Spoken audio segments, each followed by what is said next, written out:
Take with দেবের পক্ষ থেকে সকল দর্শকবৃন্দকে স্বাগত জানাই।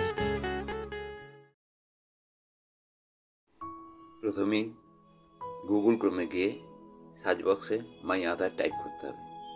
এরপরে মাই আধারে ট্যাপ করতে হবে। তারপর নতুন যে পেজ ওপেন হবে সেটাকে স্ক্রোল ডাউন করে নিচে চেক আধার ভ্যালিডিটিতে ট্যাপ করতে হবে। এরপরে আধার নম্বর টাইপ করতে হবে। তারপর নিচে ক্যাপচা ফিল আপ করে প্রসিড অপশনে ট্যাপ করতে হবে।